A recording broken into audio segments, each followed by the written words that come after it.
Jerusalén. Siglo I. En el corazón del Imperio Romano, bajo el reinado del emperador Tiberio, la antigua ciudad de David respira una tensión palpable. Es la víspera de la Pascua, la festividad más sagrada del judaísmo, que conmemora la liberación de la esclavitud en Egipto. Pero en esta era, la libertad es un recuerdo lejano, una oración susurrada bajo el yugo de Roma. La ciudad santa, epicentro espiritual de un pueblo, es un barril de pólvora a punto de estallar. Cada piedra de sus murallas parece contener el eco de profecías antiguas y la vibración de una esperanza mesiánica que se niega a morir. Cientos de miles de peregrinos judíos, llegados desde todos los rincones de la diáspora, atestaban sus calles. El aire, denso y pesado, es una mezcla abrumadora, el aroma penetrante del incienso que se eleva desde el templo, el olor terrenal de los animales para el sacrificio y el sudor de una multitud compacta. Pero por encima de todo, flota un aroma intangible, el miedo. El miedo a las legiones romanas, cuyas sandalias y estandartes resuenan en el pavimento como un recordatorio constante de la ocupación. Cada gesto es vigilado, cada reunión es sospechosa. En este escenario de fervor religioso y opresión militar, la historia de un hombre está a punto de cambiar el curso de la humanidad.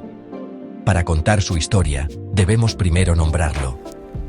Aunque su nombre original, común en la Galilea de su tiempo, resonaría de forma distinta en arameo o hebreo, la historia y la fe lo han inmortalizado en una forma que trasciende lenguas y fronteras. A través de la traducción griega de los evangelios y su posterior latinización, el mundo lo conocería por un solo nombre. Por respeto a esa tradición universal y para una mayor claridad, aquí lo llamaremos siempre Jesús. Contrario a la creencia popular, Jesús no nació en el año 0. Un error de cálculo de un monje del siglo VI situó su nacimiento años después de que ocurriera realmente, probablemente entre el año 6 y el 4 antes de la era común. Su hogar de infancia no fue una gran ciudad, sino Nazaret. Un asentamiento tan insignificante en la montañosa Galilea que no aparece en el Antiguo Testamento, ni en los escritos del historiador Josefo, ni en el Talmud. Una aldea de no más de 400 campesinos, un lugar del que muchos se preguntaban si algo bueno podría salir. Aquí, en la periferia del mundo conocido, transcurrió su vida oculta. La tradición nos dice que era carpintero, siguiendo el oficio de su padre, José. Sin embargo, el término original en los textos griegos, tectón, abarca un significado mucho más amplio y rudo. Un tectón no era simplemente un artesano de la madera fina, era un constructor, un obrero, un hombre que trabajaba con sus manos los materiales disponibles en la región, la piedra caliza de las colinas y la madera de sicomoro o de olivo. Era un albañil, un cantero, un trabajador de la construcción. Su cuerpo habría sido el de un hombre acostumbrado al esfuerzo físico bajo el sol implacable de Galilea, sus manos encallecidas por el manejo de la piedra y la madera. Este trabajo no solo moldeó su físico, sino que le proporcionó una profunda conexión con la tierra y con la gente común, cuyas vidas y luchas se reflejarían más tarde en el corazón de su mensaje. Al llegar a la madurez, en torno a los 30 años, Jesús de Nazaret deja atrás la vida de artesano que había conocido. Su existencia da un giro decisivo. No se dirige a Jerusalén, el centro del poder religioso, sino a las orillas del río Jordán. Allí, una figura carismática y austera, su primo Juan, está llevando a cabo un ministerio que sacude la conciencia de Judea. Juan predica un bautismo de arrepentimiento para el perdón de los pecados, preparando el camino para alguien más grande que él. Multitudes acuden a él, pero cuando Jesús se presenta, el encuentro es único. Juan inicialmente duda, sintiéndose indigno, pero Jesús insiste. Conviene que cumplamos toda justicia. Al ser bautizado, los evangelios describen un momento de revelación divina. Los cielos se abren, el Espíritu de Dios desciende como una paloma, y una voz celestial proclama: «Este es mi Hijo amado, en quien tengo complacencia». Este evento no es una limpieza de pecado, sino la inauguración pública de su misión, una unción para el camino que le espera. Inmediatamente después de esta afirmación celestial, los textos dicen que el Espíritu no lo guía a un lugar de consuelo, sino que lo impulsa al desierto de Judea. Es un lugar de prueba extrema, un crisol de soledad y ayuno que dura 40 días y 40 noches. En esta desolación, agotado y hambriento, Jesús se enfrenta a una serie de pruebas profundas, personificadas en la figura del diablo. La primera tentación ataca su necesidad física más básica. Se le desafía a convertir las piedras en pan, a usar su poder divino para satisfacer su propio apetito. Jesús responde citando las Escrituras, afirmando que la vida depende de algo más que el sustento material. La segunda tentación es una prueba de fe y orgullo. Llevado al punto más alto del templo de Jerusalén, se le incita a arrojarse para que los ángeles lo salven, una espectacular demostración pública de su estatus divino. Jesús se niega a poner a prueba a Dios. La tercera y última tentación es la más ambiciosa. Se le ofrecen todos los reinos del mundo y su gloria, a cambio de un simple acto de adoración al tentador. Es la oferta del poder terrenal, sin el sacrificio de la cruz. Jesús la rechaza de plano, ordenando al diablo que se aparte. Al superar estas pruebas, define la naturaleza de su mesianismo. No buscará el poder político, la fama espectacular, ni la autosatisfacción, sino la obediencia a la voluntad de Dios. Tras este periodo de prueba, Jesús regresa a Galilea e inicia su ministerio público. En lugar de establecerse en su tranquila Nazaret natal, elige como centro de operaciones la bulliciosa ciudad de Cafarnaúm, a orillas del mar de Galilea. La elección es estratégica. Cafarnaúm era un importante pueblo pesquero y una encrucijada comercial, atravesada por la Vía Maris, una de las grandes rutas del mundo antiguo. Era un lugar lleno de gente, de ideas y de movimiento, el escenario perfecto para que su mensaje se difundiera rápidamente por toda la región. Es en Cafarnaúm donde llama a sus primeros discípulos, pescadores como Pedro y Andrés. Y es aquí donde la arqueología moderna nos ofrece una conexión tangible con su vida. Las excavaciones han desenterrado una casa del primer siglo, que desde muy temprano fue venerada como la casa del apóstol Pedro. Las paredes de una de sus habitaciones están cubiertas de grafitis antiguos en varios idiomas, invocando a Jesús y a Pedro. Más tarde, esta humilde vivienda fue protegida y convertida en el centro de una iglesia doméstica, y luego de una iglesia bizantina octogonal. Hoy, una iglesia moderna se alza sobre estas ruinas, preservando el lugar que la tradición identifica como el hogar donde se alojaba el mismo Jesús durante su ministerio en Galilea.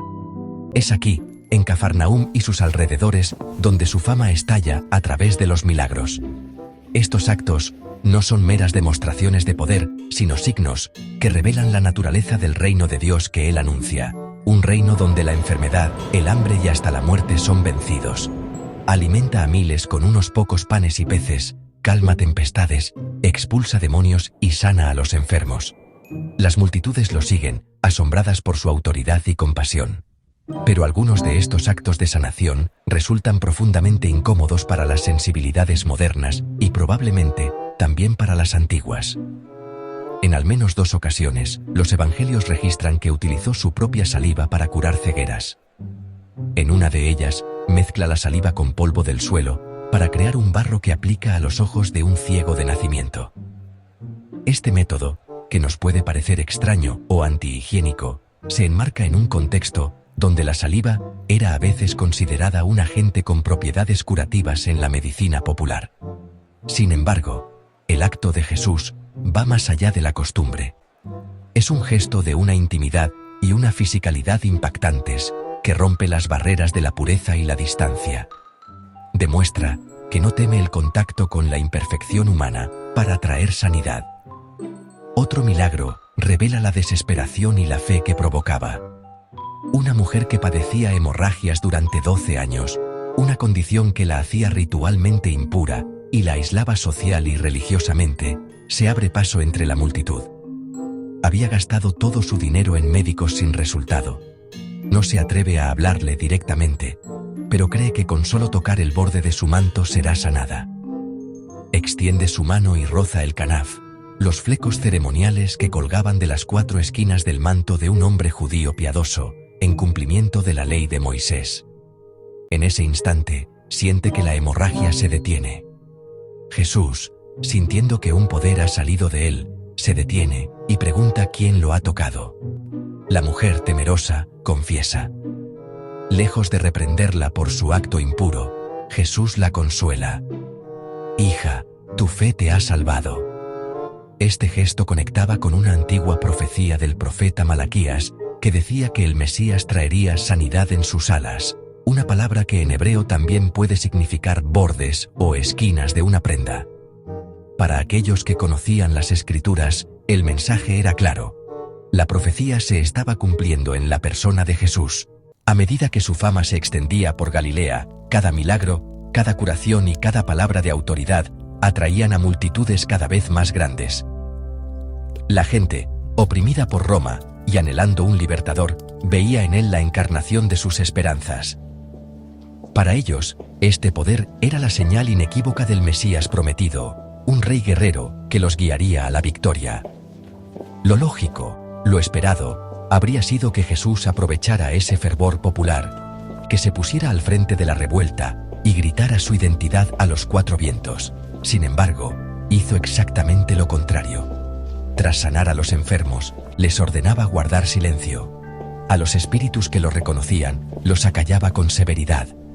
Incluso a sus discípulos más cercanos, les prohibió revelar quién era realmente. Los expertos llaman a esta desconcertante estrategia el secreto mesiánico. Jesús sabía que el concepto de Mesías estaba cargado de expectativas políticas y militares que él no venía a cumplir. Su reino no era de este mundo. Antes de poder revelar su identidad, necesitaba redefinirla por completo, transformando la idea de un rey conquistador en la de un siervo sufriente, cuyo trono sería una cruz. Su revolución no era política, sino profundamente social y espiritual. Y una de sus rupturas más radicales fue con la estructura patriarcal de su tiempo. En la Judea del siglo I, el lugar de la mujer estaba en el hogar y su voz pública, limitada. Los rabinos no solían aceptar mujeres como discípulas. Jesús, en cambio, derribó esa barrera. No solo permitió que un grupo de mujeres lo siguiera en sus viajes, sino que las acogió en su círculo más íntimo, enseñándoles directamente, junto a los 12. Figuras como Juana y Susana no eran meras espectadoras. Los evangelios registran que ellas, junto a otras, sostenían el ministerio con sus propios bienes. Eran mecenas, benefactoras activas, una posición de notable independencia y compromiso. Al hacerlo, Jesús no solo dignificó a la mujer, sino que modeló una nueva comunidad donde el valor de una persona no dependía de su género o estatus social, sino de su fe y su disposición a seguirle. De entre todas ellas, la más destacada fue María Magdalena. Su nombre indica que provenía de Magdala, una próspera ciudad pesquera a orillas del mar de Galilea. El Evangelio de Lucas nos dice que Jesús la liberó de 7 demonios, una expresión que sugiere una aflicción física o espiritual de extrema gravedad. A partir de ese momento, su lealtad fue inquebrantable. Sin embargo, la historia la distorsionaría gravemente. En el siglo VI, el Papa Gregorio Magno la asoció erróneamente con la pecadora anónima que unge los pies de Jesús, creando la imagen de la prostituta arrepentida. Esta etiqueta, sin base bíblica alguna, se mantuvo durante 1500 años, ocultando su verdadero papel. La historia real es muy diferente y mucho más poderosa.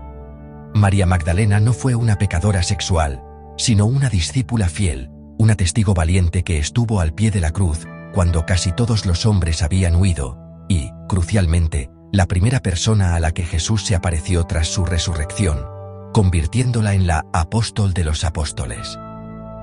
Durante siglos, los escépticos argumentaron que las figuras y lugares de los evangelios eran, en gran medida, invenciones literarias, mitos creados para sostener una fe. Se cuestionaba la existencia de personajes clave y la veracidad de los escenarios descritos. Pero en las últimas décadas, la pala del arqueólogo ha comenzado a desenterrar un mundo que se creía perdido, un mundo que resuena de forma asombrosa con los relatos bíblicos. Hoy, la arqueología está demostrando lo contrario. Cada descubrimiento no prueba la fe, pero sí establece con una certeza creciente que los evangelios están anclados en un tiempo y un lugar reales, describiendo a personas y eventos que dejaron una huella tangible en la historia. La tierra de Israel se ha convertido en un quinto evangelio, escrito en piedra y polvo. En 1961, en Cesarea Marítima, se desenterró una placa de piedra con una inscripción que mencionaba a Poncio Pilato, prefecto de Judea, la primera evidencia física de la existencia del hombre que sentenció a Jesús. Décadas después, en Jerusalén, apareció un osario, una caja de huesos, con la inscripción José, hijo de Caifás, identificado como el sumo sacerdote que presidió el juicio judío contra Jesús. Y en 2009, en las ruinas de Magdala, el pueblo de María Magdalena, se descubrió una sinagoga del siglo I. Dentro, se encontró la piedra de Magdala, una de las representaciones más antiguas del Templo de Jerusalén, un lugar donde es casi seguro que el propio Jesús enseñó.